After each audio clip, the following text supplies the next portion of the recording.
Once again. अच्छा, जिस तरह से मेडिकल साइंस तरक्की करी वैसे ही बहुत जल्दी हम देख रहे हैं नई नई बीमारियां, आप कह रहे होंगे उनके नाम सामने आ रहे हैं, उनकी एक्चुअली वो डायग्नोज बड़ी तेज़ी से हो रही है। कोई अब ऐसे स्क्रीनिंग ऐसे टेस्ट आ गए हैं।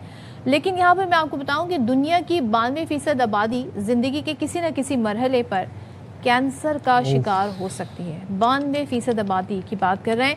हर 5 में से एक शख्स अपनी ज़िंदगी में इस मर्ज़ का शिकार होगा। ये कौन बता रहा है? आलमी इदारा सेहत।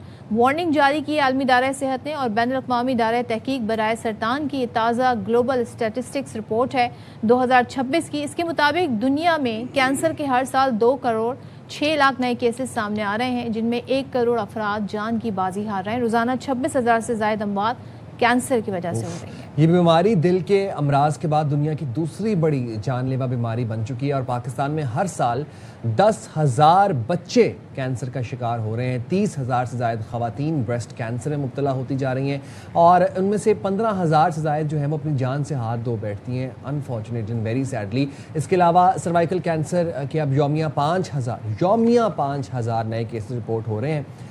तो ये केसेस क्यों रिपोर्ट हो रहे हैं, अब इनका इलाज क्या है? क्या जितनी तेज़ी से केसेस रिपोर्ट हो रहे हैं उतना ही तेज़ और एफिशिएंट इलाज भी हमारे पास है या नहीं है? गुफ्तगू के लिए हमारे साथ मौजूद हैं former director and chief oncologist atomic energy medical centre JPMC Mohammad Ali Memon साहब। डॉक्टर साहब बहुत शुक्रिया, आपने प्रोग्राम के लिए वक्त निकाला। आलमी दायरा सेहत की जो बड़ी रिपोर्ट है, होशरुबा रिपोर्ट है और इसमें इंकशाफात बड़े हुए हैं। ये इंकशाफ के हर 5वां शख्स दुनिया में कैंसर की जद में आ सकता है। तो जितना तेज़ी से कैंसर फैल रहा है उतना तेज़ी से या उतना एफिशिएंटली इसका इलाज भी हमारे पास है। एग्जैक्टली इसमें 2-3 चीज़ें हैं। ये ज़ाहिर है हम जब बात करते हैं अवेयरनेस के हवाले से, आगाही हमारे लोगों को चाहिए, तो उसमें प्रॉब्लम ये होता है कि हमें मसाइल का तो दराके पता है क्या हो रहा है, इसके सॉल्यूशन के बारे में भी हमें पता होता है कि हाँ इसके ये पॉसिबल सॉल्यूशन है, लेकिन इम्प्लीमेंटेशन की लेकिंग है जिसकी वजह से मसाइल हैं। अच्छा, दुनिया में ये पैटर्न है जो आपने बताया, अभी जो रिपोर्ट मैडम ने पेश की वो बिल्कुल दुनिया में इसी तरह से ही है, लेकिन जो पैटर्न है ना वो मुख्तलिफ इलाकों में मुख्तलिफ है। जैसे हम थर्ड वर्ल्ड कंट्रीज़ हैं या जो अंडर डेवलप्ड हैं या बैकवर्ड के लें कंट्रीज़ हैं, वहाँ के मसाइल बहुत ज़्यादा हैं। अच्छा, जहाँ पे डेवलप कंट्रीज़ हैं, जहाँ पे फैसिलिटीज़ बहुत अच्छी हैं, जहाँ इन्वायरमेंट अच्छी है, तो उनके मसाइल थोड़े कम हैं। लेकिन कैंसर तो हर जगह होता है। कैंसर एक बीमारी नहीं है, ग्रुप ऑफ डिजीज़ है। नहीं मतलब, अब जिस तरह मैं जानना चाह रहा हूँ कि लाहौर में इलाज आ गए, नॉन इन्वेसिव इलाज है, डिफरेंट मशीन्स आ गई हैं। जी, वही मैं अर्ज़ करने लगा हूँ कि अब पैटर्न डिफरेंट है पूरी दुनिया में। अब पाकिस्तान के अंदर अनफॉर्चुनेटली ये है कि डेवलप कंट्रीज़ में अगर 40% प्रिवेंटेबल कैंसर्स होते हैं, तो हमारे यहाँ 60% का मसला है कि 60% ऐसे कैंसर्स हैं जो प्रिवेंटेबल हैं। अच्छा। अब ये जो फैसिलिटीज़ है वो मैं बाद में आपसे बात करता हूँ, लेकिन शॉर्टली बताना था कि पाकिस्तान में कराची, दुनिया में कराची वाहिद शहर है जिसमें ओरल कैंसर सबसे टॉप पे है। मतलब ये कि फर्स्ट और सेकंड रैंक करता है कैंसर्स में। दुनिया में ये 17वें या 18वें नंबर पे आता है अगर कैंसर को इनलिस्ट किया जाए तो। वहाँ पे प्रोस्टेट कैंसर बहुत ज़्यादा है, क्यों? वो ओल्ड एज ग्रुप का है कैंसर।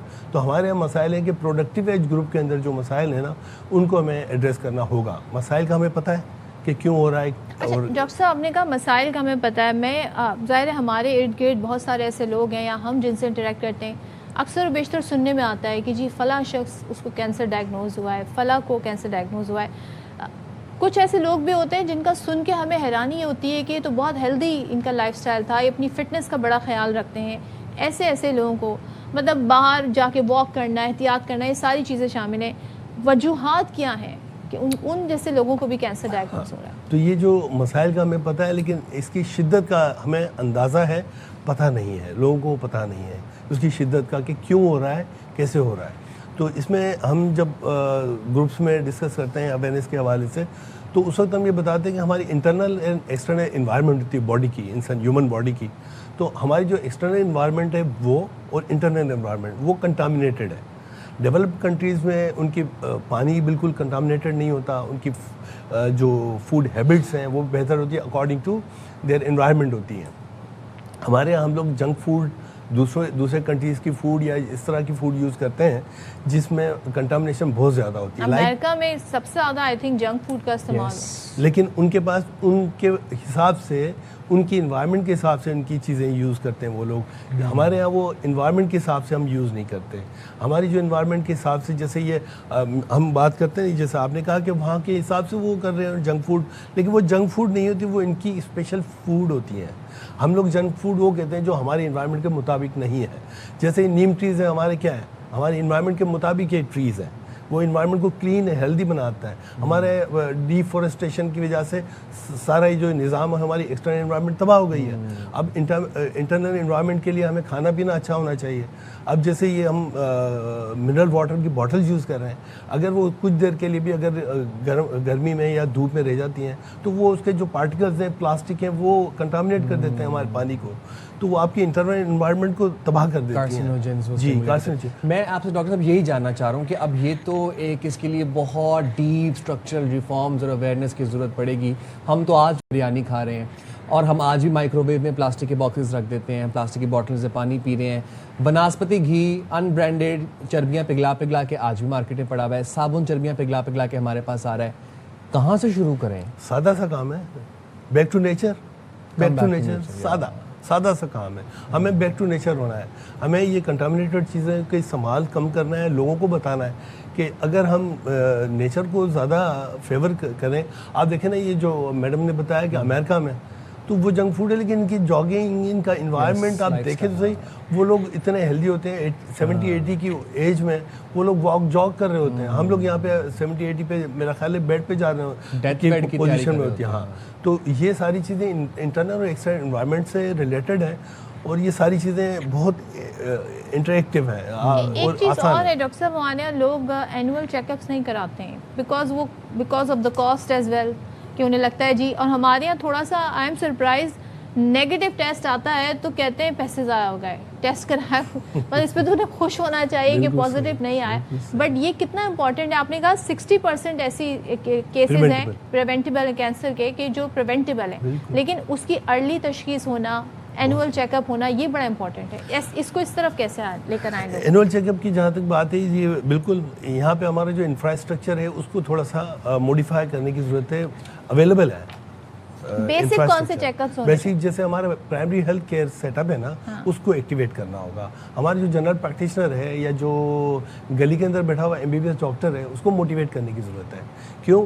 वहाँ पे हमारे ये एक कॉन्सेप्ट है हमारे पब्लिक का भी कि जिसके पास ज़्यादा मरीज़ हैं, जिसके पास लाइन लगी हुई है, वो अच्छा डॉक्टर है। मैं समझता हूँ कि ऐसी बात नहीं है। हमें इसको डिसेंट्रलाइज करके इसको इंफ्रास्ट्रक्चर इस तरह बनाया जाए कि इस इलाके के लोग इस डॉक्टर के पास ही जाएंगे, इसके अलावा नहीं जाएंगे। और उनको एक लिमिटेड उस तरह से करना चाहिए जैसे दुनिया में है कि प्राइमरी हेल्थ सेटअप अलग होते हैं, इसके बाद सेकेंडरी आते हैं, फिर टर्शरी आते हैं, और हाईली स्पेशलाइज जो आपने अभी बात की थी शुरू में कि वहाँ पे लाहौर में कुछ सेंटर्स आए। कराची इस वक्त हेल्थ के हवाले से सबसे ज़्यादा टॉप पे है। क्यों? JPMC की ही बात कर रहा हूँ कि वहाँ पे आपके पास वो ट्रीटमेंट फ्री ऑफ कॉस्ट होता है जो दुनिया में 50-60 लाख रुपए का ट्रीटमेंट होता है, वो फ्री है। तो आपके पास फैसिलिटीज तो पाकिस्तान में अवेलेबल है, दुनिया की बेस्ट फैसिलिटीज़ हैं, लेकिन इसको यूज़ करना और मिस यूज़ करना, ये डिवीज़न बहुत ज़रूरी है। कि हम लोग समझते हैं कि ये पैट स्कैन है तो सबको पैट स्कैन कराना नहीं, इसकी इंडिकेशंस होती हैं। तो अगर आप वहाँ पे फ्री पैट स्कैन हो रहा है जिना में तो या SIUT में, तो उसका सही इस्तेमाल भी तो हो। अब हम समझते हैं कि बस पैट स्कैन ने सारा निज़ाम दुरुस्त कर देना है या सारे डायग्नोसिस कर देना है, तो दिस इज़ नॉट फेयर। तो आपको मतलब यूटिलिटी ऑफ दी रिसोर्सेज सही होना चाहिए, primary secondary and tertiary care centres का सही इस्तेमाल होना चाहिए, इंफ्रास्ट्रक्चर का प्रॉपर यूज़ होना चाहिए। और इलाज बहुत महंगा है, उस पर भी ज़रा नज़रसानी। एग्जैक्टली। अगर ये देखें, ये हमारे यहाँ प्रॉब्लम ये होती है कि जैसे महंगा इलाज है, एग्रीड। अभी आजकल तो जेनेटिक इंजीनियरिंग पे काम हो रहा है, वो बहुत महंगा होता है, लेकिन यही महंगा इलाज जब ये कॉमन हो जाएगा या पॉपुलर हो जाएगा तो वो सस्ता हो जाता है। क्योंकि हम लोग जब हमने करियर स्टार्ट किया था उस वक्त 4 या 5 दवाएं होती थी कीमोथेरेपी की, अभी 500 की से भी ऊपर है। तो इसका मतलब ये है कि डेवलपमेंट होती है साइंस के हिसाब से, लेकिन जब आप इनिशियली आप इस्तेमाल करें तो अर्ली डायग्नोसिस हो जाता है। एक तो प्रिवेंटेबल कैंसर्स हैं, आप प्रिवेंशन पे काम करें। अगर प्रिवेंशन नहीं होती तो अर्ली डिटेक्ट तो कर लें। अगर हम अर्ली डिटेक्ट कर लेते तो वही रिसोर्सेज प्रोडक्टिव होंगे। महंगा इलाज भी होगा लेकिन वो प्रोडक्टिव होगा। हमारी प्रोडक्टिव एज ग्रुप को हम सही तरीके से अगर यूटिलाइज कर लेंगे कैंसर के हवाले से, तो फिर इंशाल्लाह इसकी कॉस्ट कंट्रोल हो जाती है। और अगर आप इसे 3 या 4 में इस्तेमाल कर रहे हैं और जब बंदा बचता नहीं है तो वो अनप्रोडक्टिव हुआ, तो आपका रिसोर्स ड्रेन आउट हो गए। तो हमें वो उसका बहुत ज़्यादा ख्याल करना पड़ेगा कि हमारी प्रोडक्टिविटी कैसे हो, हमारे जो रिसोर्सेज हैं इसका सही इस्तेमाल कैसा हो। You're so right. Lovely. Thank you very much doctor साहब, आपने प्रोग्राम के लिए वक्त निकाला, बड़े अच्छे से हमें बेस किए चीज़ें। कुछ चीज़ें हमने खुद भी करनी है, हर चीज़ हम गवर्नमेंट पे डाल देते हैं, गवर्नमेंट से पहले इंडिविजुअल सतह पे हमारा। अब देखें वॉक करने में, जिम जाने में, वॉक करने में हमारा तो कोई पैसे नहीं लग रहे ना, और कितना टाइम लगता है, 10 मिनट 15 मिनट। हेल्दी लाइफस्टाइल अपनाना है, घर में प्लास्टिक के बर्तन ना यूज करें, मिट्टी के कर लें। आई रिमेंबर रिसेंटली एक एक्ट्रेस ने कहा है कि कराची में तो हम वॉक कर ही नहीं सकते, अनवॉकेबल सिटी हो गया ये है कहा गया, बिल्कुल और हमें वॉक करने के लिए बाहर जाना पड़ता है क्योंकि हम अपने आप को यहाँ पर सेफ एंड सिक्योर भी महसूस नहीं करते हैं। तो हमें भी ज़रा सोचा, ये गवर्नमेंट को बहुत इसमें